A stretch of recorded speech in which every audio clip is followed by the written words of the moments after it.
So based on what you're saying, Sean, talking about the Hebrew, verse 7 in Hebrew says dalet vav mem, that's dome, layawa.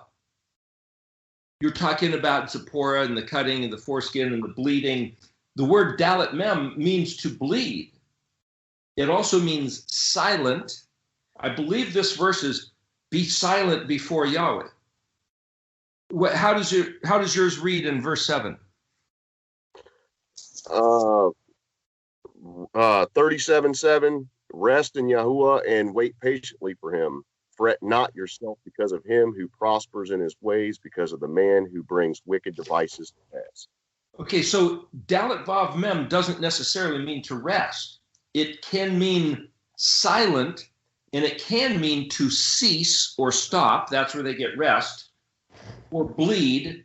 But it also means to be similar. It's where we get the word in English, dummy, which, like crash test dummy, they take weight and mass and size of a human as a dummy, stick it in a car, slam it into a wall to see it lurch forward and find out what injuries will incur. That's a dummy. This dalet vav mem, which is very similar, and this is where using the dictionary comes in handy. Dalet vav mem is a derivative of dalet mem hey, which means also to think, to believe, imagine, or compared to as an example or a fantasy. And it's where you also get the word for money, one of the words for money, which is something of equal value. So if you have scales of balance and you put some carats in this side, and then you put some shekels of silver in this side of the scales of balance, when you have a certain equation, then you say, okay, I will trade you. You just bought some product for the sake of this coinage.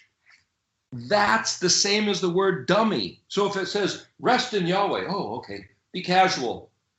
Like sitting down on Shabbat means to rest or to dwell, but that's not what this word is. This word is thinking similar to him.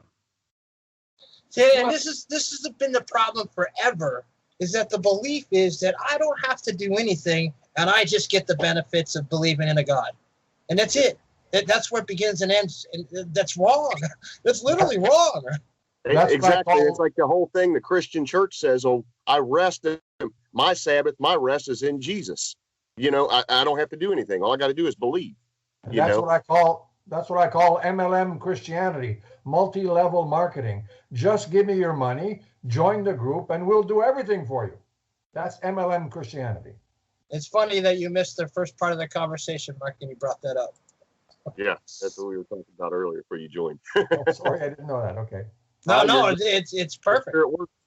I often tell Eric, it's if people knew that we don't talk before we do these things, and then the things that I'll say and Mark will say when we start recording, always relate to the message that's being given that Eric has prepared. It's just, I mean, you can't make stuff up.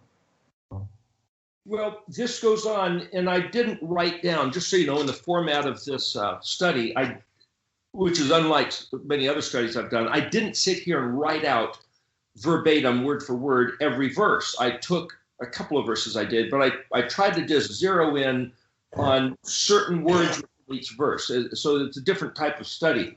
But in this particular verse, Dom la Yahweh, be like Yahweh. Now, the word Yahuwah literally means just is. So Aleph He Yod He, Ehyeh, Exodus 3, burning bush, is translated I will be or I am. Yod He Vav He, well, that's just translated Yahweh. No, it means he will cause to exist, or he's the one who sustains the existence. He Vav He, or Hey Yod Hey, or any derivative of that, Yod Hey Yod, or it's the verb to exist. So he will cause it to exist, or be like Yahweh's, be similar to, as I was saying, he built the universe, and that's just the way it is. That's just the way it works. So as we are similar to Yahuwah, he gives us this, you might say, this prototype model and says, do what I said, and then you're in sync with existence. There's this other word spelled He Tav Het Vav Lamed Lamed, which is actually the word being profaned, but it also means wait longingly, play the flute, empty, pierced, wounded.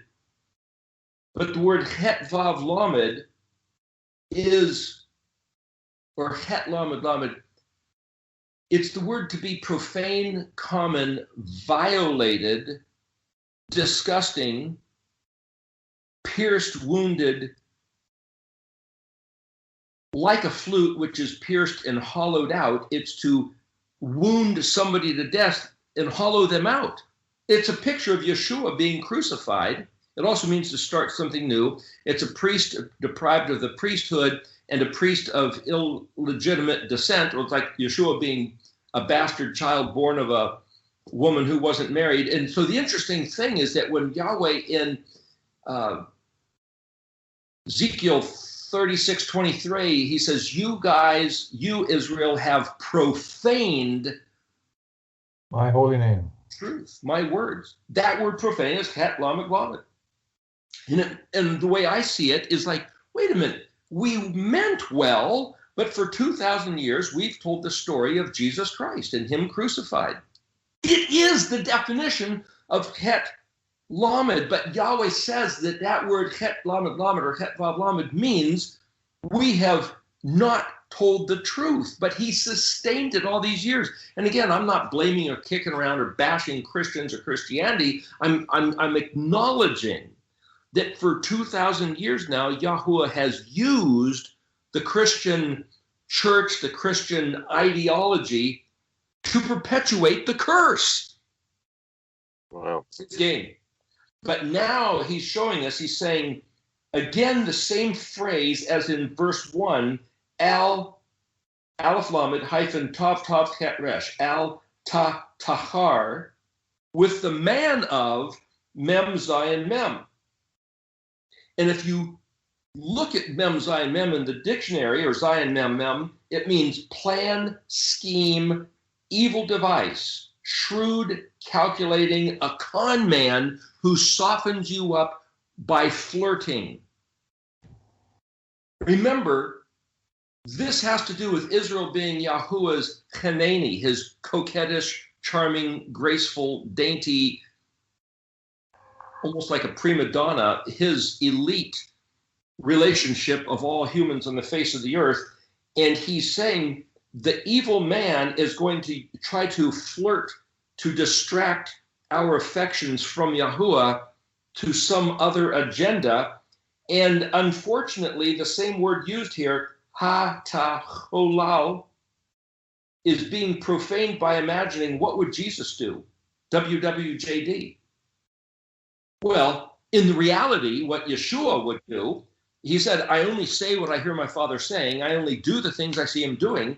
But then he's been turned into the role model, this iconic archetype of somebody who profanes the Torah and does everything contrary because it doesn't matter anymore. But that's what this verse is talking about. And when it says, Dom la Yahweh, it's exactly what Yeshua did. I only say what I hear my Father saying, speaking Hebrew, and I only do what I see him doing, walking in the ways of Yashar Derek, the straight path of what is called the Torah. So again, that's the game. This is the target of Tam Machok. This is the sport of the kingdom, to learn his language, do it his way, which makes us endearing to him. Verse 8, Haraf Ma'ef. Hey Resh Pei, Rapha, Rafenu, our healer. So it means to be healed. And then Mem Aleph Pei. Aleph Pei is the word for anger or wrath or nose or to be characterized. But the word haraf means stop instantly, in the twinkle of an eye. And the word ma'af literally means to recover. So this literally means healed from anger, recover instantly. So when the evil man provokes you, then there's the next two words, Ayin Zion Bet, which is bold, daring, or flow, and Het Mem Hey, which is hot wrath. Al Tatahar again, Ak Lamed Aleph Kaf, which means only Lamed Hey Resh Ayin. That's translated as the evil one, but this is also, Resh Ayin is also friend, companion, associate, and has to do with, it says that the evil man only expresses harm, or if you are instantly antagonized into anger, it'll only bring harm. But the other way to read this is only speak as a friend.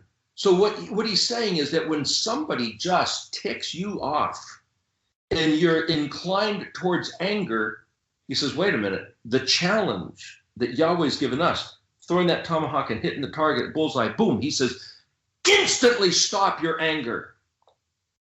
Speak as a friend. Speak as a friend. But this guy's a big stupid jerk. This guy's intentionally provoking me. This guy's causing harm. That's not your game. That's not the game. Again, remember, he's telling us the sport of the kingdom, using words. Verse 9, kava, kuf vav yod, kuvi, kui. It's translated hope on Yahweh, but that word kuf vav is also a spider web. So here, just like the word, and this is verse 9, just like up in verse 5, gol al Yahweh, center point spinning around, that's the way a spider spins a web. This word, there's two words for spinning a web. This one here, kuf vav, but then there's also resh shin tav, is a net, a trap, or a snare, and it's the word for retina, and it's drawn like concentric circles and rays or spokes going out. So there's something about this word for spider web, yod, resh, shin, vav, aretz. Well, that's translated, they will inherit the earth.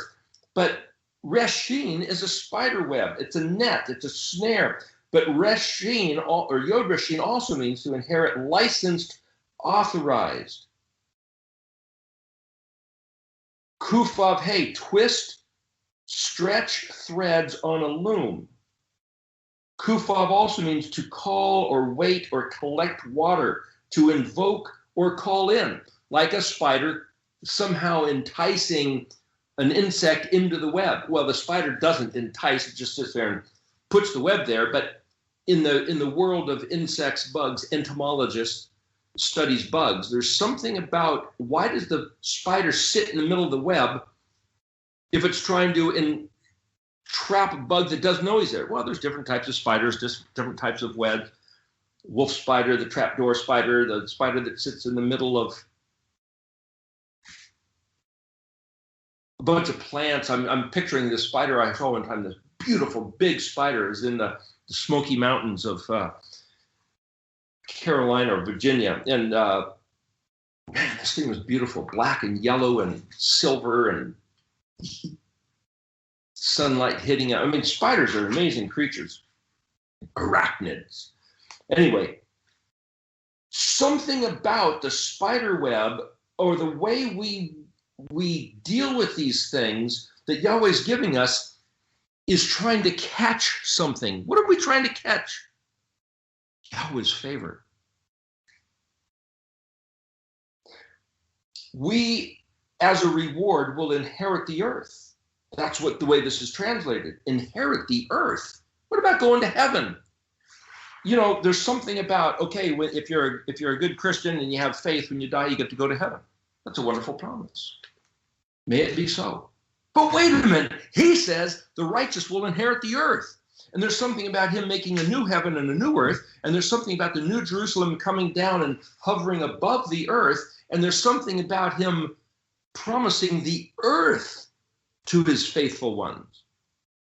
In fact, other than Yeshua said, hey, I'm going to prepare a place for you. In my Father's house are many mansions, so that where I am, you will be also. Okay, that must be in heaven. But other than that, I can find no verse anywhere in the Bible that says that when we die, we get to go to heaven and that we're going to live in this heavenly realm forever. It's always the earth. So, maybe I'm wrong, but if you guys can find that verse, let me know. Where it talks about that we get to go to heaven and live in heaven when we die. And there is those verses talking about standing in his presence. David said something about rather be a doorkeeper in the Chakal, in the temple, in the palace, than live in the mansions of the wicked. But what I'm saying is that we gather up these pictures, these paradigms, these illusions, but then he gives us actual words, and there's a discrepancy. Do you get to go to heaven when you die? Maybe. But why doesn't he say so? Why does he tell us that the righteous inherit the earth? Anyway, verse 10. Vav, ayin vav dalet. There's that word again and again, repeatedly, forcefully, incessantly, perpetually flowing. The ayin dalet, the witness, the testimony that he says constantly, persistently, and he doesn't change. And then there's mem ayin tet. That's where you get the word mote. Not mote like around a castle, but mote like a speck in your eye. It means a little tiny thing. It's where you get the word iota in Greek, which is our letter I in English, the vertical with a dot. So that dot, that the smallest little speck, a dot, the tip of a pen point, is the word iota or oat, or some people say yod, but the yod, see, people say, oh, the yod is the smallest letter in Hebrew. That's in the modern Hebrew, the Chaldean flame letter Hebrew. In the Paleo-Hebrew letters, the letter Yod, the 10th letter, is the same size as all the other letters. It was changed in the modern Hebrew, but that's a whole different matter. But what this is saying, Va'od ma'ot ve'ain rasha, without evil, mem ayin tet hey is a covering. Well, that's like the dot of the eye covering the straight line of the eye is a covering. It means small, minimally, but mem ayin tet resh, now I'm adding the resh to it, which is this exalted man, literally is the word, I'm just showing you use of the dictionary, it means crowning or adorned. Well, the letter I is the one letter that has this adornment above it, like a crown. And when it says Vav, Hey, Tav, Bet, Vav, Noon, Tav, wow, that's a big word. Vav, that's a prefix. Hey, that's another prefix. Tav, that's another prefix. Bet, that could be a prefix. Vav, Noon, Tav. Well, Noon is a prefix or a suffix. It's like, well, where's the real word? Bone. Where's the bones of this word? Bet, Vav, Noon. And Bet Vav Nun is where you get is a derivative of the word tabenit, which is the word for pattern or sun, S-O-N. So here's this word that means pattern, paradigm, or contemplate. Ayin lamed hyphenated with mem kuf vav mem vav. Well, the word in the middle there is makom. Remember the word kumi. Arise and shine, kumi ori, and that means to raise up, like Yeshua, rising up after he resurrected. So Zadi is the sprout of resurrection. Kuf is to rise up, and the angel said he's coming back to Hamakom. This is that word, Makom, his place. And it says here, Vav, Ayin, Yod, Nun, Vav. Well, the Nun, Vav is a suffix meaning us. Ayin, Yod, Nun is where you get the word ain't, which means doesn't exist. So it's like, is this saying we don't exist? You look in the dictionary, ayin yod nun also means the question, where? It's to locate, like where's the island? So aleph yod also means an island. And I'm showing you ways to contemplate and ponder. You can't just look in the dictionary or look in Strong's Concordance. The only way to get what this is saying is to ponder, to meditate, to contemplate, to dwell in the language for a while with one word.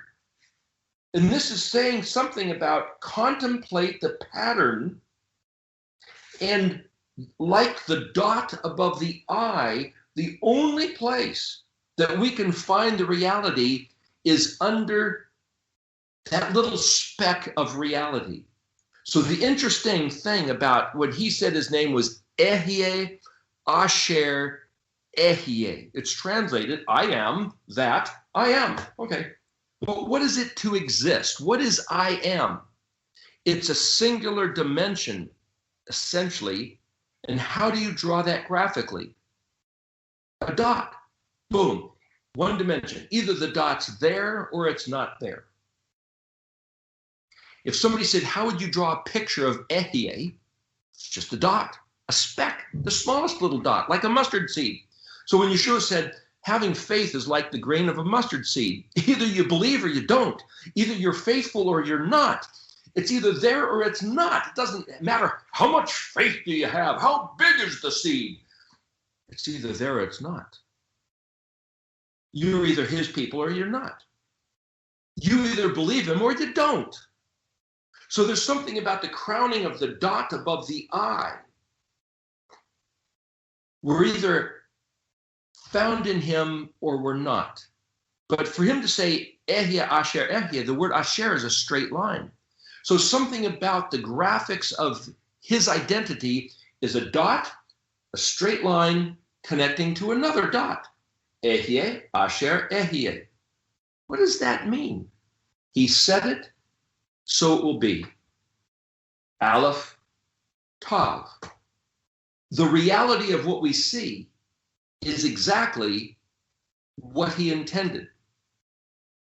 You can take just those concepts right there, two dots connected by a straight line, which I've used as a graphic motif in other illustrations, and ponder that for quite a bit of time and get something out of it. What I'm saying here is that the pattern, the paradigm to contemplate is the meaning of the word Vav He Tav Bet Vav Nun Nun Tav. And when it says, where are we compared to his place? If he said it, we believe it. Oh, but he changed it. Well, then don't believe those words that he changed it. Well, I don't know what that means. We can't really do what he said. No, that's not true either. What I'm saying is that we have to go back and say we need to be crowned by, the same way the dot is above the I, simply the reality. Well, that's what the word Yod He Vav He means. He will cause to exist. It's the simple reality, and he always ties it back to his own words. Nam Yahweh. He said it, so it is. Period. End of story. Well, what did he say? As soon as you change it into another language, Greek, Latin, English, German, French, Spanish, Russian, Chinese, it's not what he said. Only in Hebrew. Okay. Mem, ayin, tet. Remember, that's the word mot. Mem, ayin, tet, that's the word here. But mem, ayin, tet, pay, that's pay is a mouth or that which opens, but that's the word that means to be wrapped in a cloak or a mantle. What I'm saying is you sit here and look at the actual word, and then if you know what the letters mean, you can look at the words that are spelled just like it, only with other letters added, like adding the resh, adding the pay. And as you contemplate, as you ponder yourself with your own heart, your own mind, his ruach with your ruach, blending like a sukkah, interthatched, you will experience the language. Yeah, but what if you're wrong? Well, that's why you talk to your friends and other people and you kick these things around. We're trying to, by doing this, we're trying to provide a link. We're trying to provide another branch of the sukkah. And hopefully, you who are listening will be having your own thoughts about these matters and these words. But write the words down. Take out a pen with your hand because it affects your brain. The hand, the mouth, the brain, the eye, language were built so that they're all linked together. So I encourage people, don't just read it online or look at it in a book. Take the pen, write the letters, the paleo letters, write the modern letters, write the English letters, but make sure you're writing the paleo letters. There's something pictographically, and Stan Tenen, the whole gesture language, tying in that the hand to speaking and articulating and comprehension. And we're trying to play into the design of the universe by studying these words. And it goes back to the word Haggah, Hey Gimel Hey. I think we'll bump into that in one of these other words here. This will end up probably being a 3-hour-long video. Anyway, Eric, yes. so somebody asked in the comments about adding different suffixes and prefixes, even though they may not be there in the original scripture. Why and how do you decide to do that? If you want to take a minute to explain that. As I just showed here, once you know what the 22 letters are and you know the way they function, this is a matter of playing with tinker toys. You remember that? Tinker. What does it mean to tinker? Well, to tinker is just to mess around with. That was a little, I think it had sticks and round things with holes in them, and you just put them together and you build stuff. A very young child, what, 1 or 2 or 3 years old, we played with tinker toys or an erector set, you know, the metal things and the gears, and you just build whatever. Lincoln logs, you know, these are games, little toys from the 1950s and 60s. The letters are just elements, variables of a mathematical equation, and we're just trying to see what effect they have. Scientists do it with genetic modification. They're just saying, hey, here's cells, and let's plug them together and see what we can do, blending species, you know. It's the same thing. We're just taking the 22 letters and noticing what effect they have on each other. We're being scientists. That's the word dalet ayin nun, to be a scientist, one who messes around with knowledge. Okay, well, he gave us 22 letters. What happens when you stick them together? So if we see the words which he gave us, which are written in the text, I can use the dictionary and I can use my understanding of the essence of each letter. It's what a cook does. Here at the inn at Knowles Hill, Rhonda Buis, she's one of the world's most best chefs, cooks, though she says, I'm not a chef. She just has this knack of blending flavors. She'll know just what and how much to put in. It's incredible. It's incredible. But an artist will do the same thing. They'll know just what color to place. Okay. It's just messing around with the words. Gave us 22 letters. Learn the 22 letters and have some fun. It's the sport of the kingdom. Certain letters act as prefixes, certain letters act as suffixes. So if I say take the word mem, ayin, tet, mot, and add a pay, pay is not a prefix or a suffix letter. It's just another consonant. So, but I'm just saying, but I know pay is that which opens. It's drawn as a picture of a mouth, but what else opens? A lock opens, a river opens at the delta into the sea, consciousness opens, the grave opens. All these things are the letter pay. Okay, well then, you're just pondering Yahweh's words. Anyway, let's go on to verse 11. So let me just add one more thing to that. Like as people are getting into this brand new, you're not going to get it. You're not going to get it in the first 2 weeks. You gotta commit the time. Well, it's like anything else. Like I wanted to play guitar one day. It took me years to be good at guitar, years, and I'm still not good. But I can handle my own. But you know, it's just you got to put in your 10,000 hours. What he means by that is people have done a study that says if you do anything for 10,000 hours, you'll be what other people consider proficient and good at it, an expert maybe.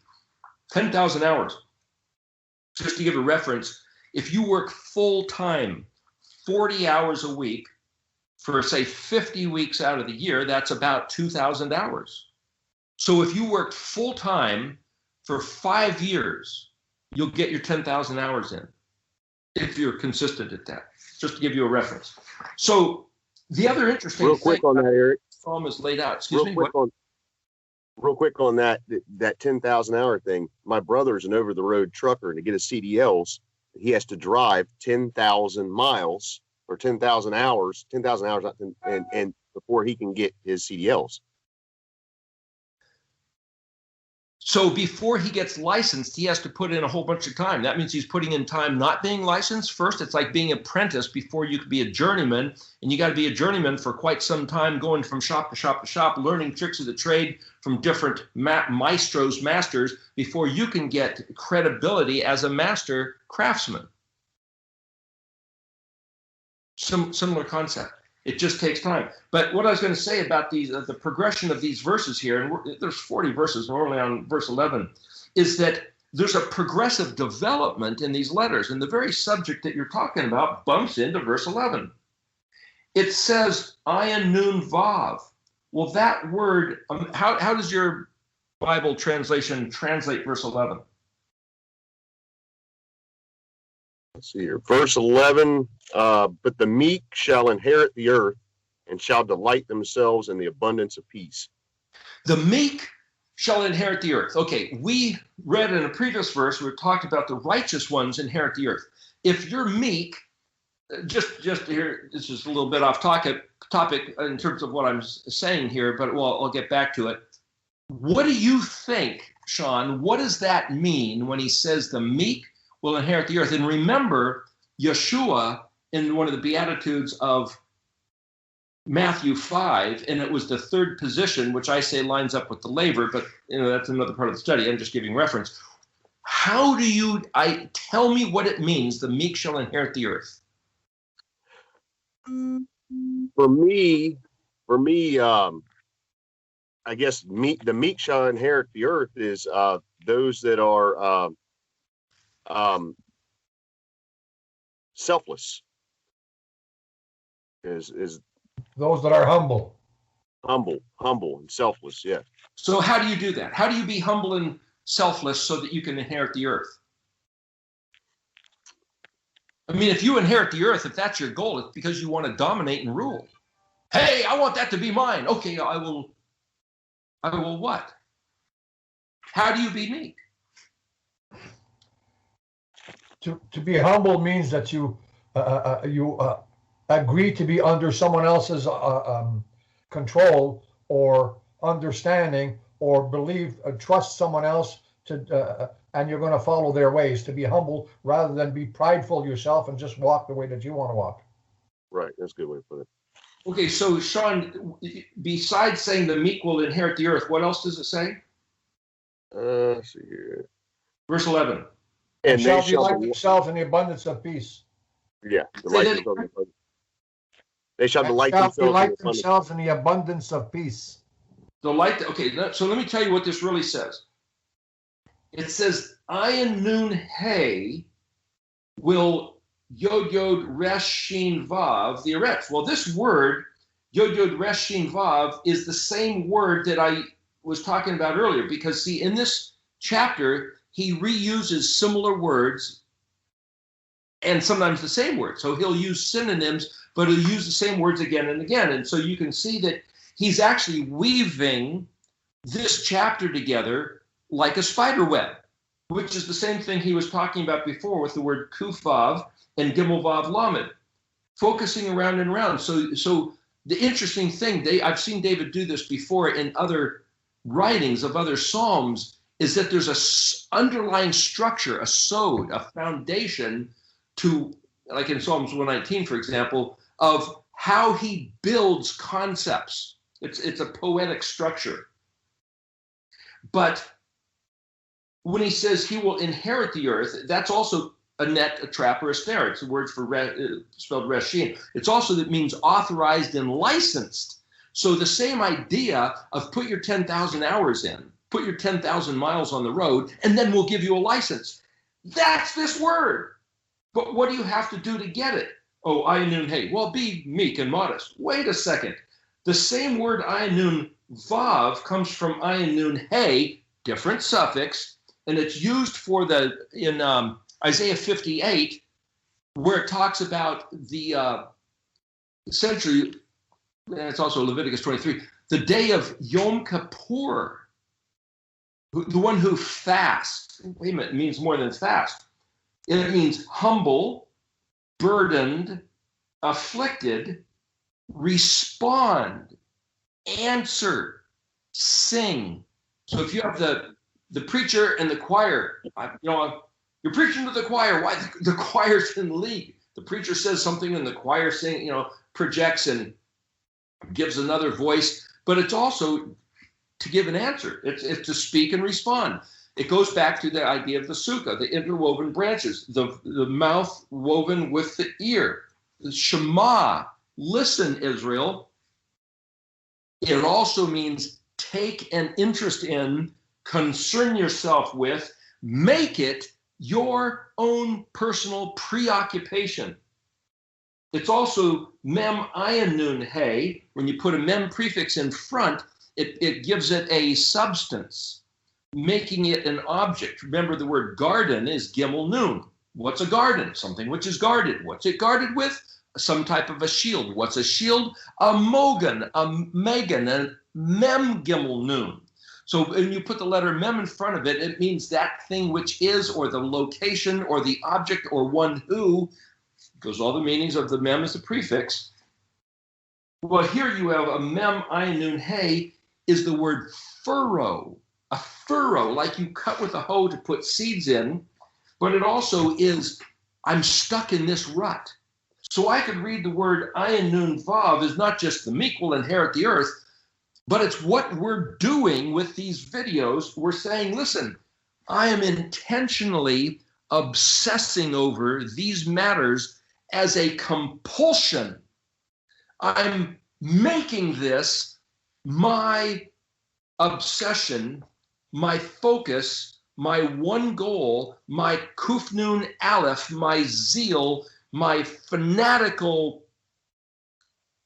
zeroing in on that target so that I can get those 10,000 hours in as soon as possible. And I'm telling you that because back in 2005, when I had a hunch about this and I heard about this 10,000 hours thing, it's like, well, the sooner I get those 10,000 hours, the sooner I will be able to capitalize on the 10,000 hours, which is to say, I'll understand. And it took walking through the same methodology that I'm telling you about in this particular study, word for word, letter for letter, concept by concept of prefixes and suffixes and seeing what the letters mean and how they fit to the Mishkan and the 7 days of creation and the Moedim and the Beatitudes and putting all these things.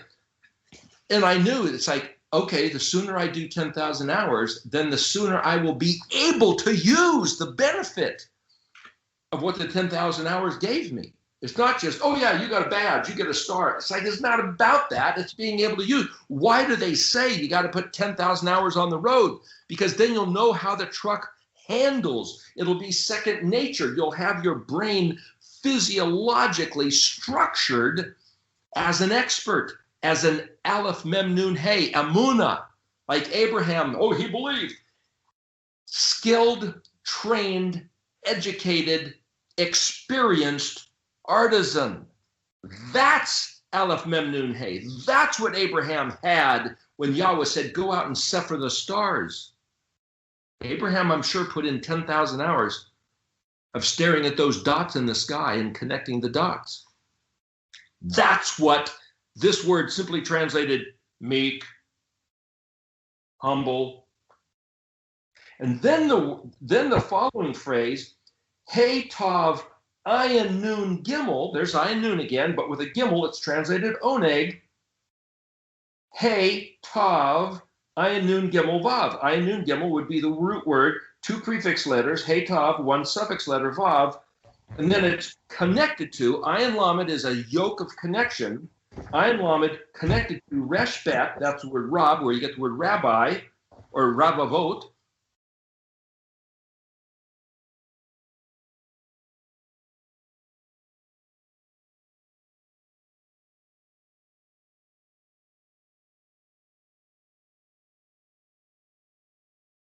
Multiple, numerous, a hail of arrows, like you see in an old movie where you got these Middle Ages armies against each other and just thousands of arrows, like the movie Braveheart showed that, just launching a barrage of arrows. It's like, that's the word resh bet, or resh bet, where you get the word rabbi, which means multiplied, uncountable, innumerous, thousands of arrows flying is the word for archer also, not just rabbi, great teacher, but archer. And then the word shalom. So I could say, we'll have great peace. Wait a second. The word oneg is not just delight. It means delight, pleasure, delicate and tender. That's a synonym with the word cheneni again. Is Mark trying to say something? No. Oh, okay. Okay. Pleasing, dainty, exquisite, joy and sport. Pleasing, dainty. It's almost like a marshmallow.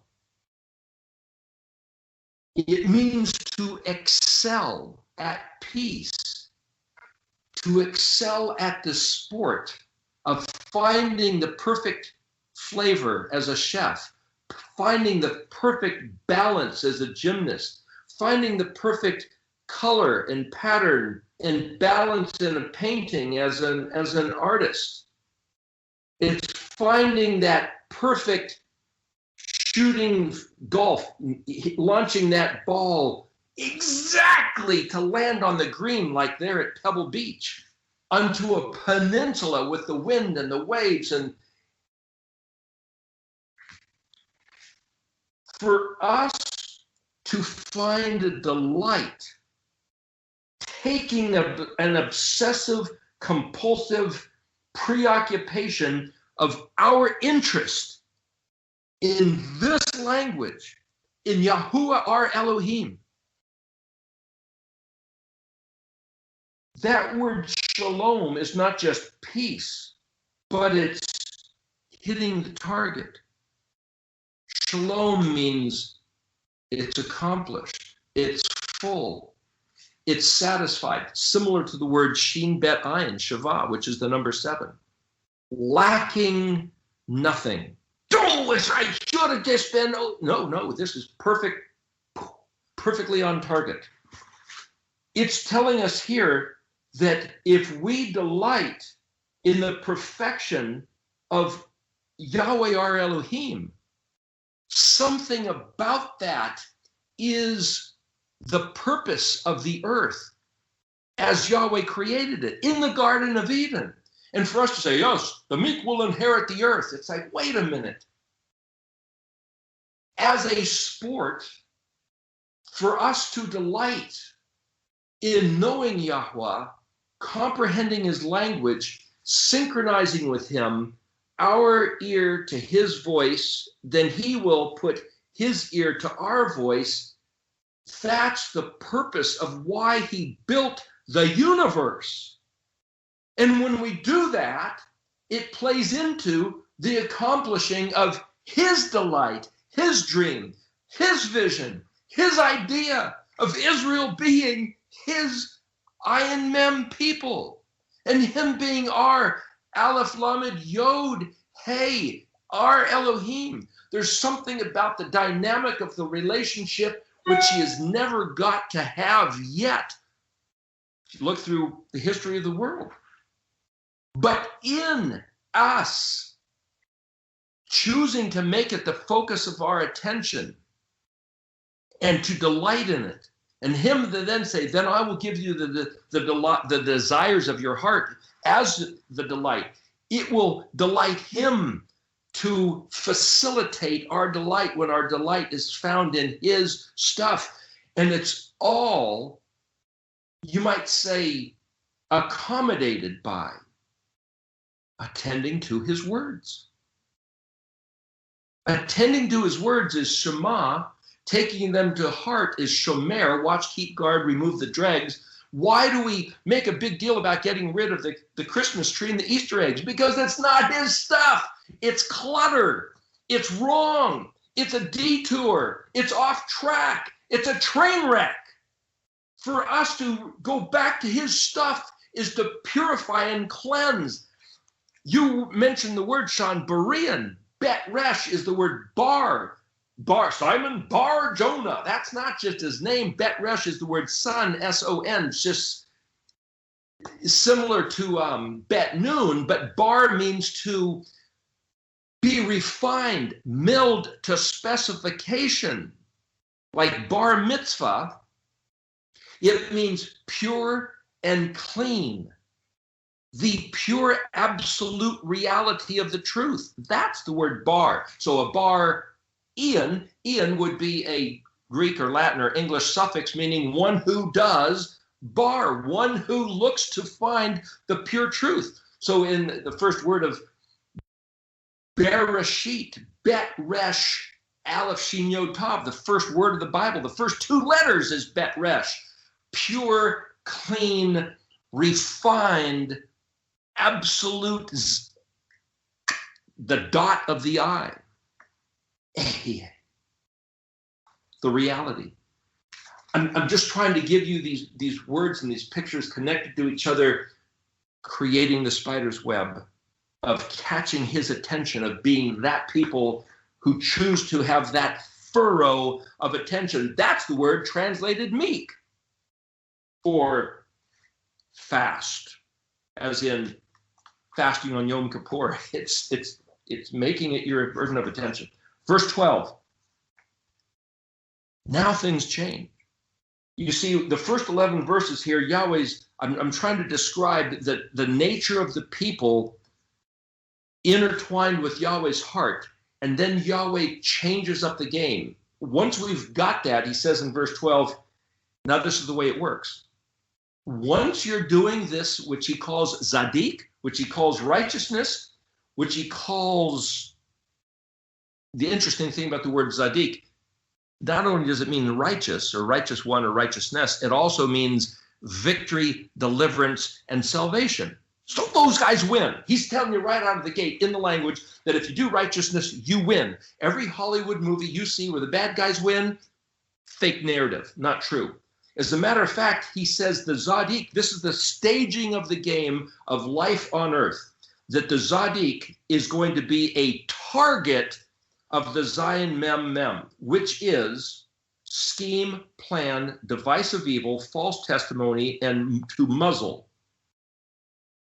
And then there's the word het resh kuf, which is insect or gnashing of the teeth or screaming grating sound. And I've heard they have microphones now, which are just incredible. They can put a microphone right down to an insect and hear it. And it's just this, it almost sounds like an alien of like, yeah, really creepy noises that these insects make with their jaws, their mandibles.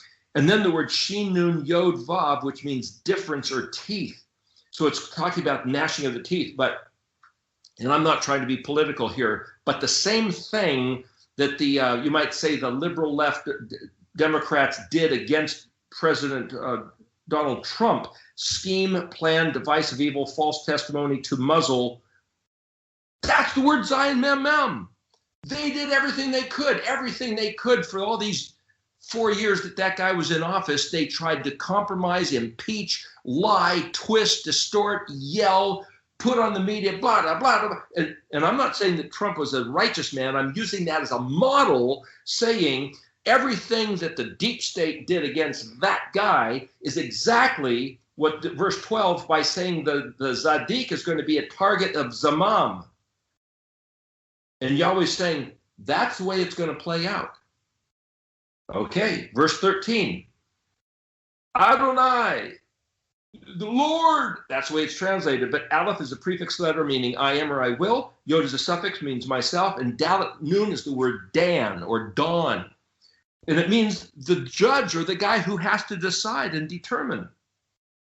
Yod Shin Het Kuf, that's the word for sport and laughing. Once again, just like the word way back in the very beginning where I'm talking about tomahawk, this is the word for yitzhak, or this is Yod Shin Het Kuf. They're all three similar phonetics, and then Lamed Vav of it. So he says this, what this means is, if I say Adonai means I determined to laugh about this as a sport. Okay. Is this Yahweh saying this, or is this us saying this? Because then it says, because Resh Aleph Hey, it has been made perceptible that the evil man's day is coming. Okay, I get it. Yahweh has told us, listen, don't worry about it, don't sweat it, don't contend. Your battle is not against the evil man. Your battle is to understand these words and be Yahuwah's coquette, his Hanani, his marshmallow, his dainty one.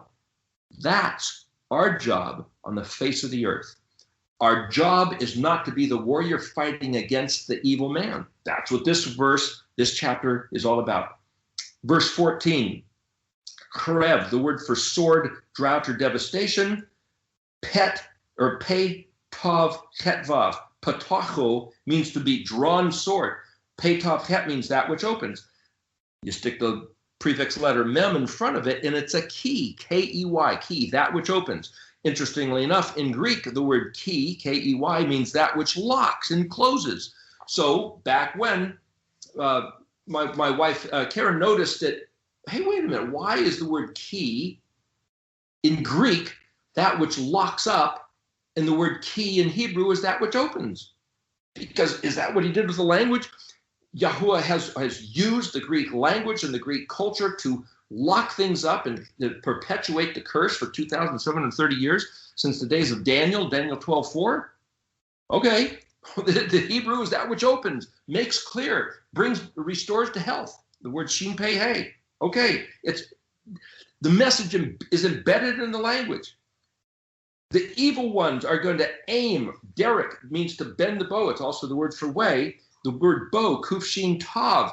So resh bet, where I said the word for rabbi is an archer, but also here you're talking about these evil ones that bend their bow, aiming straight at the humble, the ayin nun yod, for slaughter, to make them fall. But in verse 15, their swords enter their own hearts, and their bows will be broken. What's this telling us? Yahweh's saying, listen, I'm asking you, I'm telling you, calling you to be Zadik. But just so you know, the Zadik are bait in the spider's web, like a bug stuck in it. So some other bug will. I used to live in Los Angeles, and there's a place called La Brea, and they have tar pits. And there's all these bones in the bottom of the tar pits. And the scientists will tell you what happened is that a thirsty animal comes to drink, and they got stuck. You know, maybe it's a mastodon, an elephant type. And then the saber-toothed tiger will come and jump on him to eat him, and then he'll get stuck. And then a dire wolf will come to eat him, and he'll get stuck. And then one of the condors will come to eat them, and he'll get stuck. And so all the bones sink down, and you've got this huge pile of bones from the prehistoric days down in the bottom of the tar pit. And the scientists dragged out the bones and reassembled them and put them on display in the Natural History Museum. Yahweh's saying he's going to use his Zadik as bait to get these evil ones just gnashing their teeth and drooling, and I'm going to get them. He's going to stir up this thing. So don't be surprised if the evil people go, and I'm not saying Trump was the righteous one. I'm not saying that at all, but the same picture of Trump being the target of every sling and arrow and vile accusation that they could invent. Maybe some of them are true, I don't know, but that's just a picture of 12 and then 13 and 14 and 15. And Yahweh says, I'm going to break their bows. And when they draw a sword to get the righteous ones, that sword Yahweh will turn and have it enter their own heart. David talked about that elsewhere, that David's like this little bird in the tree that they scare out of the tree so they can shoot him out of the sky. But when they shoot at that little bird in the sky, the arrows will come back and hit themselves. It's Yahweh's game, and this is the way he plays the sport. Verse 16, Tov Mot. Tov is good, and there's that word mem, ayin, tet again, the word, the little speck. Better that we have a little speck of goodness than here's the word mem, hey, mem, vav, nun, counting of resh, shin, ayin, yod, mem, the evil ones, ravim, resh, bet, yod, mem. So picture the hail of thousands of arrows. That's the word ravim. So if the evil ones have all this great wealth or all this great stuff or all these great whatever, better, one little speck, the dot above the I of true Ehyeh. Better we be found as the I under the dot of the I than anything else the evil ones can gather. Verse 17, now this plays right back into the concept of breaking their arms. Zion resh vav ayin, that is the word for arms or scattered seed, the evil ones are broken. He's reiterating the word shiver, like shiver me timbers. You know, what does that mean? Well, your timbers are like your legs, and shiver is quaking. The word shavar, here, shin bet resh, also means like broken corn. So if you have chickens and you take broken crumbles and you feed them, that you buy that, it's called scratch. It's the same word, to be crumbled into little bits. It means to break. It says here that Yahweh will break the arms of the wicked, the evil ones, the Reshin Ayans. But Samek, well, that's the same as the letter Samek, which lines up with the menorah, which looks like the mast of a ship or a power pole, a trellis, a skeleton. The arms of the Zadik will be supported, because the word Samek also means support, but it means picture the menorah. It's designed and engineered to take the load. There's pictures of the ice storm that you put up there, Curtin, when it hit Portland back in like February 15th. The trees that couldn't handle the load, the branches broke, the trunks snapped, and in Portland, especially Oregon City, was hit with thousands, tens of thousands, millions of broken branches and broken trees. And yet, that same picture is used here that says, but Yahuwah has designed the arms of his Zadik to take the load. And remember, the picture of the menorah, the picture of the Samek, goes back to Yeshua saying, I'm the vine, you're the branches. Bear fruit. Bear the fruit. Galatians 5:22, the fruits of the Spirit. Love, joy, peace, kindness, goodness, gentleness, mercy, self-control. All these matters of let Yahweh's Ruach flow through us. His breath is fluid, like the sap, the pitch flowing through a plant. I'm trying to show you the pictures that are embedded within these